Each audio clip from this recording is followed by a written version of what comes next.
So today is part 5 of the indoor wall mount batteries, the EG4 FlexBoss and GridBoss, with our nice Canadian solar modules on Unirac NXT racking. If you haven't seen my previous 4 episodes, go ahead and go back and check those out as well. These are really long form videos showing you step by step every part of the install and giving some good tips and tricks on how to succeed on your project.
Well, it's a shame that these have sat out in the weather for as long as they have. Looks like all the cardboard has kind of disintegrated and stuck itself to the side of all the panels. Probably just get like a scrubby sponge and try to knock it off as we put them up. But I don't want to slow everyone down. You know, that pallet really deteriorated over the last year or so that I had left it out here in the elements. So I was hoping I could, it was originally dropped sort of in this right of way, which I can't block. It goes down through my yard. And so I just screwed some 2x4s and 2x6s around it and put a couple eye hooks on it and sort of dragged it over there out of the right of way and left it for about 1.5 years now, or a little over a year. And so, well, the weather sure took a toll on it.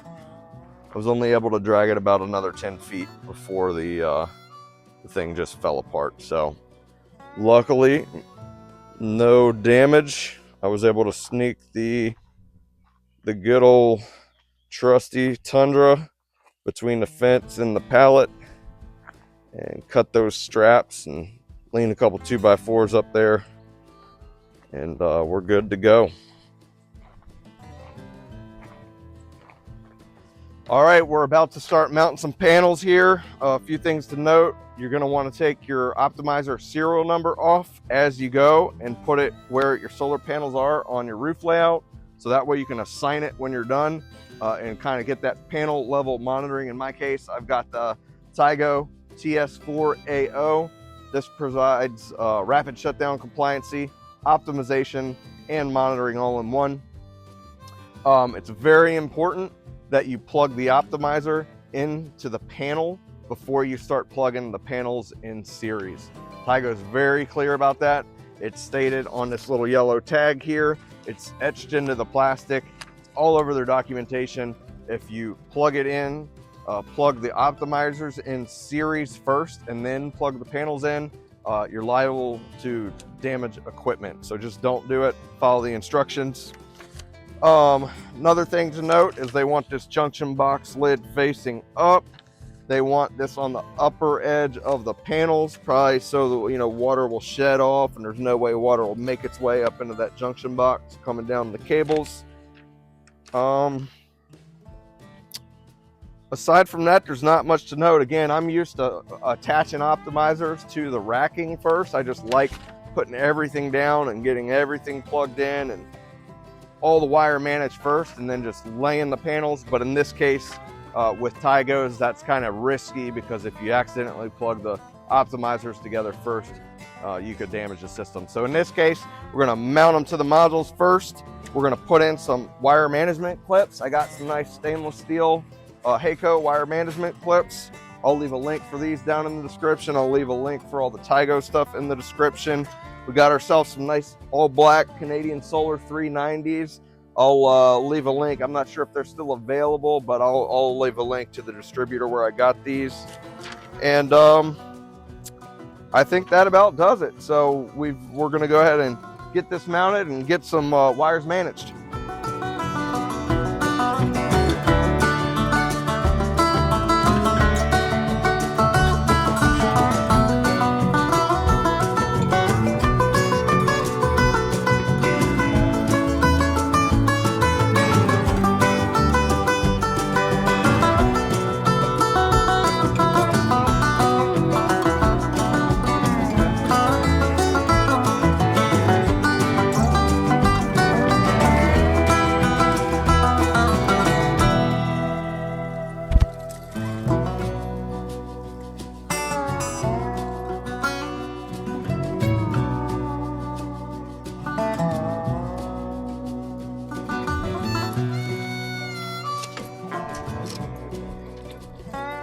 I'll wait. I think I can pop the, well, maybe once we get the panel on.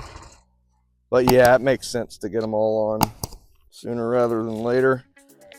Jeez, what was I thinking? Oh no, okay. Just not used to the mounting the optimizers to the panels first. It's weird. Like, we have to connect this.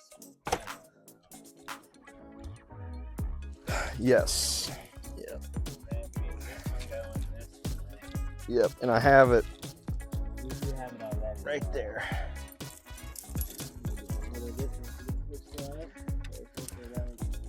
So this, that'll go down, this will go up.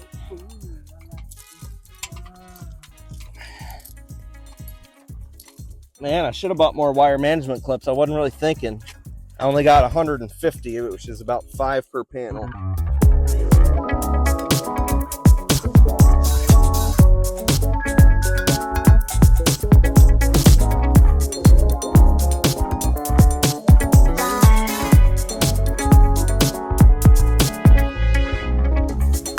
All right, so we made a pretty big mistake.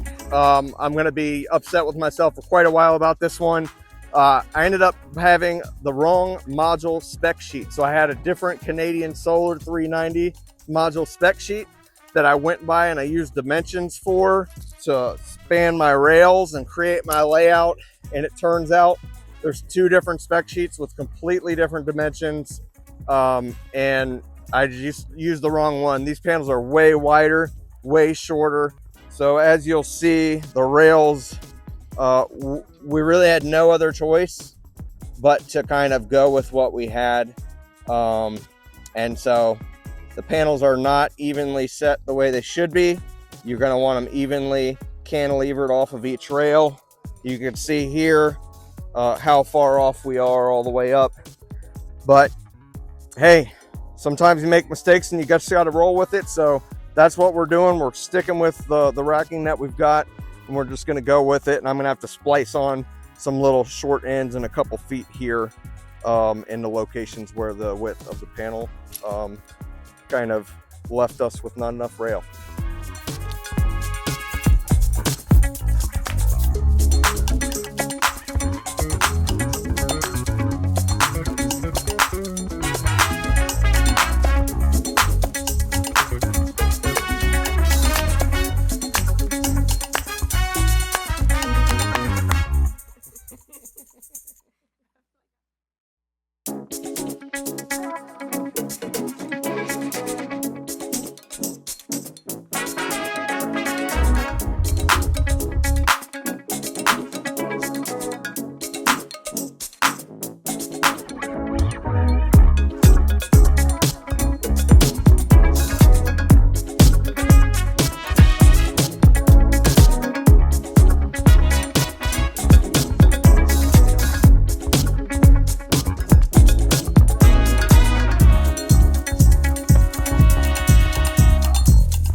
right, so we got our extra splice kits from the local distributor here.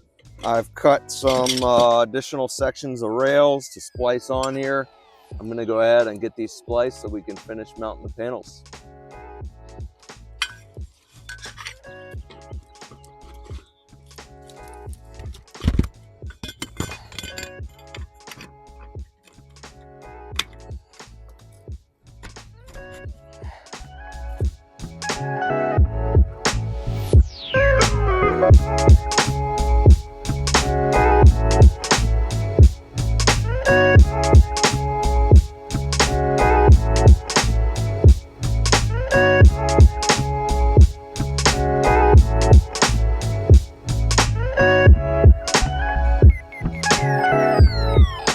Alright, so a few of you might have seen me using a Sawzall earlier in the series to cut these rails. You can make it work. I've used them for years, but honestly, a portable bandsaw is really the way to go. It's going to give you a much more controlled, clean cut. It's not going to mar up the rails or bend up the rails or get all sort of locked up in there. So I went ahead and picked this up just the other day.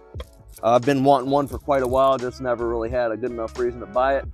So I went ahead and splurged. This is a much better tool for cutting aluminum rails. I'll drop a link down in the description.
All right, so we've run into a little conundrum here. I can either be kind of 2 feet in from the edge, or if I come out here to the next rafter, the foot's actually gonna be just outside of the edge of the solar panel, which is gonna kind of look ugly, and it's gonna prevent me from putting up a critter guard at some point in the future. So I'm kind of on the fence here, whether I just go deck mount, maybe 6 inches under the panel, or whether I'm gonna have an entire 2-foot cantilever, which is a little excessive.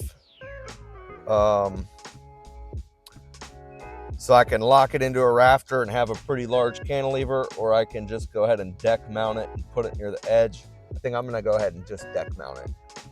I just wanna make sure I do have plenty of lags here. So I think that's what I'm gonna do.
So one of the many reasons that I like the Unirac NXT system here is the fact that the rails have integrated wire management trays. There's a few other manufacturers that do that. There's Snap and Rack, Ultra Rail. I believe Pegasus has something similar. But hey, it's 2025. There's really no excuse for your rails not to have integrated wire management anymore. It just makes everything so much easier and cleaner. I've got these clips here that'll snap into the rail to lock the wires in. And it just makes for a clean install where you're not going to have wires hanging down touching the roof.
Not coming off very easy.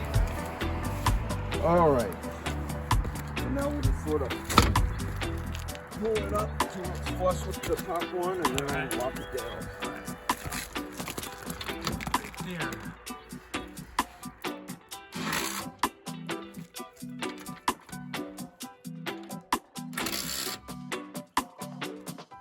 Crunches at the gym.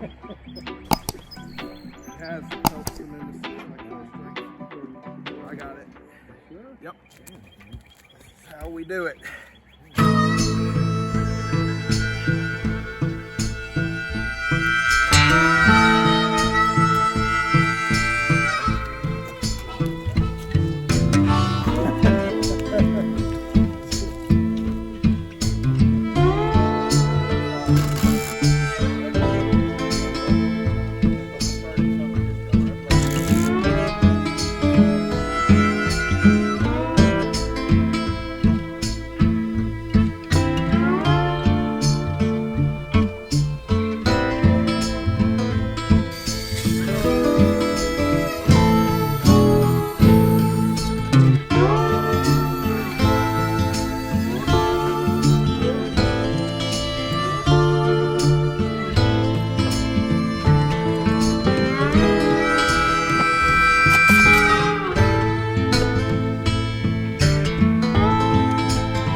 the system's been up and running for about a week or so now.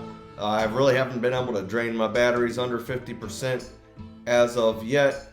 Of course, this is the middle of early spring, so we're not really running a lot of heat or a lot of AC.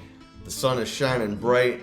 Honestly, I haven't even been able to see my array at full output because generally these batteries are charged back up, by 11 o'clock in the morning, which honestly here, due to some heavy tree shade from the southeast, the morning's not even a good time. So looks like my array is sufficiently sized. The batteries are more than sized enough.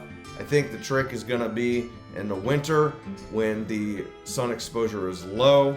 I'm fighting even more shade, and of course we're going to be running electric heat. That is when I think the test of time will tell if I have sized my PV and batteries correctly in order to really minimize any grid usage year-round. So I'm going to go ahead and test my rapid shutdown switch. I have not done that yet. I went ahead and maintenance, talked to a couple EG4 folks on the phone. One thing they let me know is lithium brand should be 1, 0 is EG4, and that's what I had it set on because I have EG4 Indoor WallMount batteries. But they notified me that that's really only for their kind of first gen server rack style batteries, and that for the wall mounts you're going to be wanting lithium brand 1.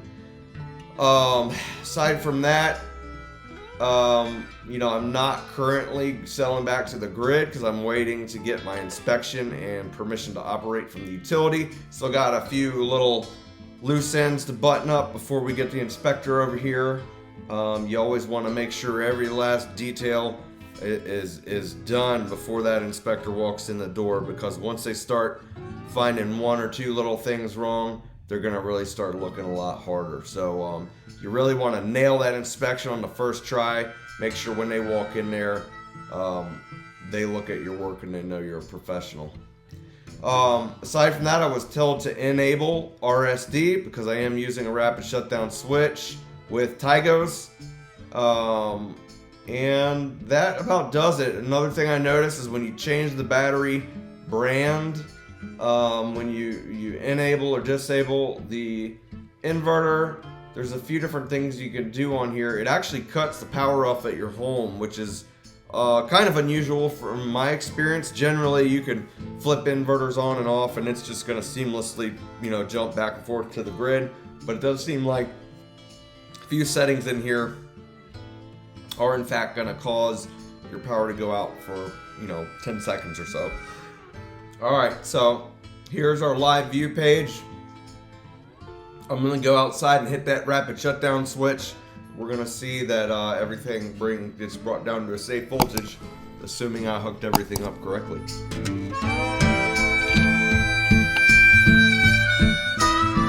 Okay, well, it looks like that just caused an all-out power outage here at the house, which my understanding is that shouldn't be the case. We're just really trying to cut the solar and batteries off to a safe voltage.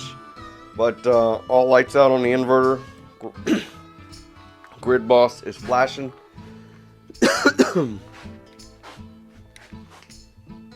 Hybrid. No grid.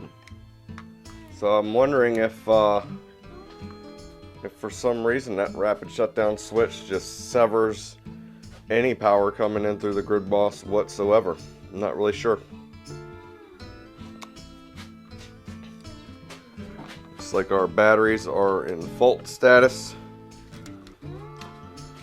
Alright, well, I hear, although it's not required by code, that EG4 even brings the batteries down to a safe voltage when the rapid shutdown is triggered. Because that's assuming maybe I've hooked it up correctly. Again, EG4 doesn't really have a real detailed guide for how to hook up true rapid shutdown to the EG4 FlexBoss GridBoss combo from what I've seen, because that will require Tigo Optimizers, and there is no guide that I can find that exists on that subject. I'm going to put on volts DC, see what we get here at the batteries.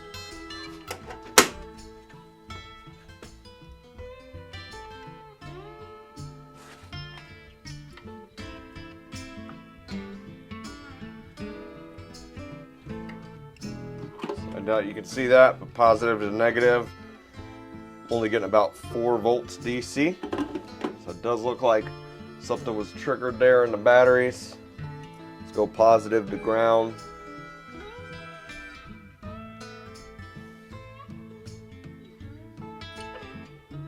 Down to between 3 and 0 volts.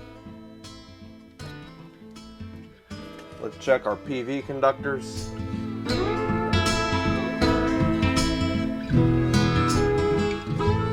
Getting 0 volts out of the PV.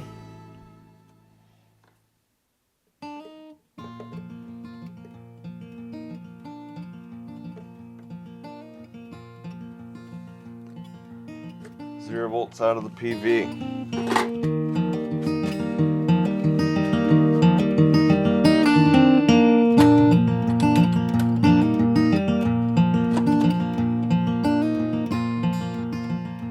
Looks like no lights here on the Cloud Connect Advance. Usually I got a little green light right there glowing. Alright, so I still got 240 volts coming into the GridBoss here.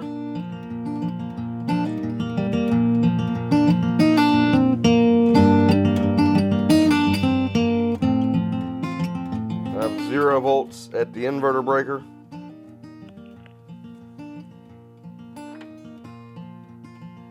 $240 volts to the non-backed up panel.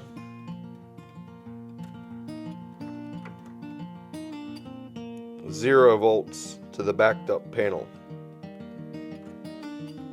So to me it looks like when you hit the rapid shutdown, for whatever reason, it goes ahead and cuts off grid power to your backup panel. It does let that full power pass through your non-backed up lugs to your non-backed up panel. So you know, still bringing 240 in from the grid, letting it flow through to your non-backed up panel, but the rapid shutdown switch does actually cut power to the backed up loads there. So that's interesting to know. Now we're going to go ahead and re-engage the or disengage the rapid shutdown button. There we go.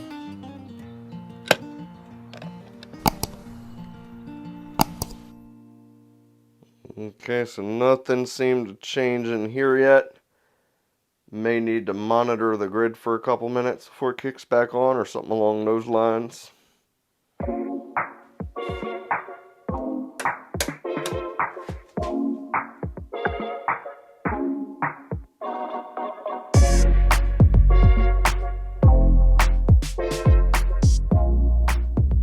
That's interesting. I tried to turn the breaker on and it just flipped right back off.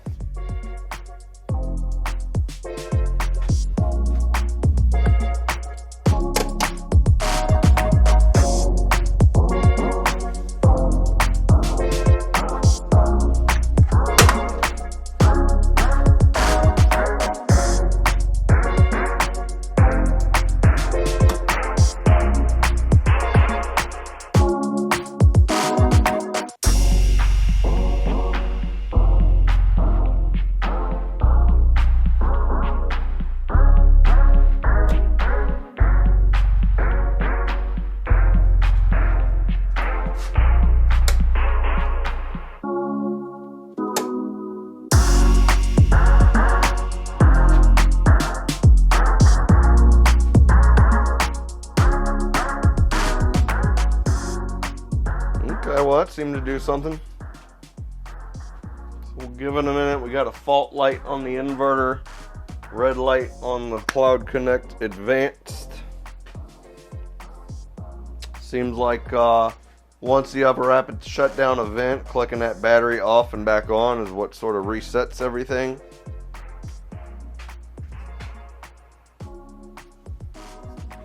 Yep, and we do have solid grid and solid hybrid, so that is promising. Not really liking the way that fault light is staying solid. We got some blinking green over there on the cloud connected vents. That looks promising. Got sort of like a solid orange over there.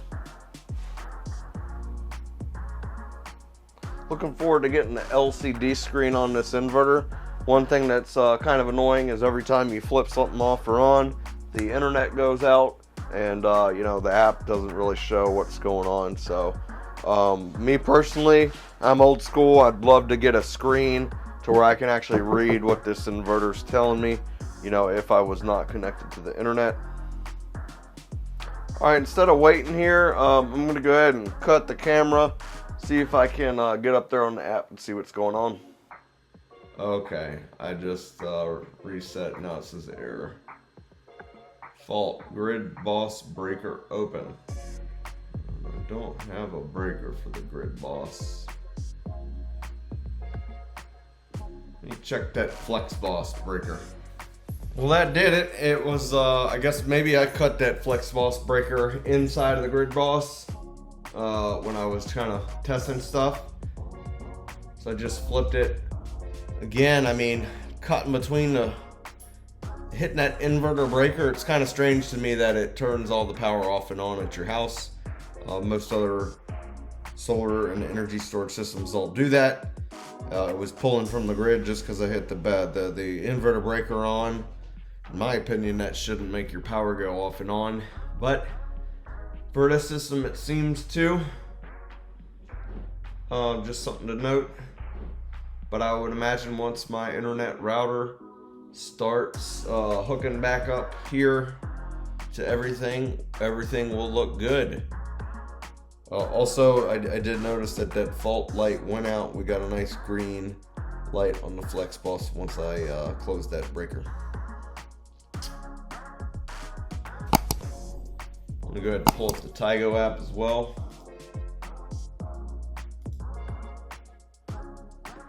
No internet, we'll take a look there in a second. It is strange. I guess what the FlexBoss does is when the batteries are full and I can't use all this solar power, it sort of shuts down certain MPPTs first. So it seems like it's favoring this C string over here. We're back up and running. All systems normal.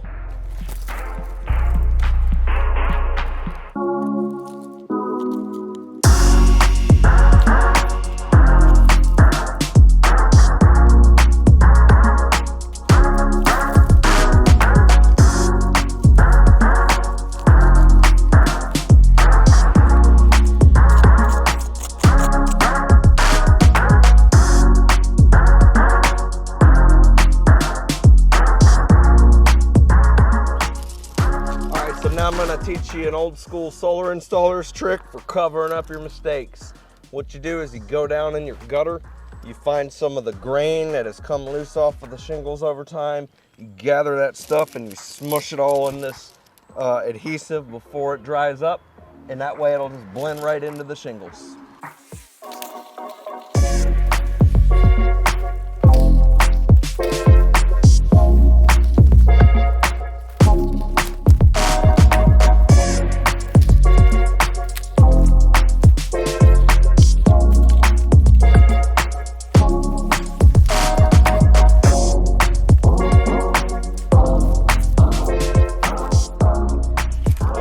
Look at that.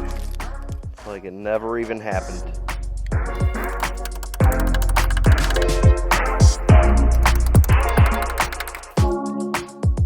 Okay, so I don't know if you all can see this, but this is what you want to see when you're done with the array. You don't want a single wire hanging down anywhere under the array beneath the racking where it's touching the roof. The reason being is that over time, those wires are going to expand and contract and move, and over the course of 10 or 20 years of rubbing on those shingles, it could wear that insulation loose and cause a fault.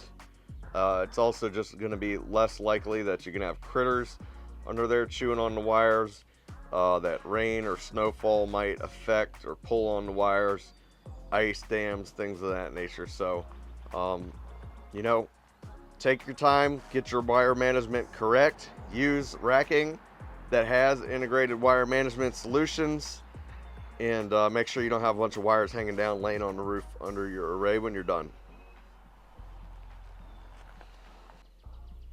Okay, so this is the final product. The array is finished. Pretty happy overall with it. There's many things I would have done differently, many mistakes made along the way, but all in all, I'm pretty satisfied. If you're looking for any of the tools or materials used in any of these videos, go ahead and check out some of our affiliate links down in the description below. Might be able to save yourself a little bit of money. I'm also working on the Rocky Broad Solar Ultimate DIY Guide for all of you do-it-yourselfers out there that need a little bit more guidance or helpful tips and tricks. At the time of this video, it's just in its infancy, so you aren't going to quite see that link if you're watching this right out of the gate. But as I develop this guide, I'm going to go ahead and offer a free PDF down in the description below. That's just going to give you step-by-step guides on how to choose the correct system, how to install it code compliantly and correctly, and just make sure that you're set up for success. As always, thanks so much for watching. I really appreciate each and every one of you. Until next time, take care.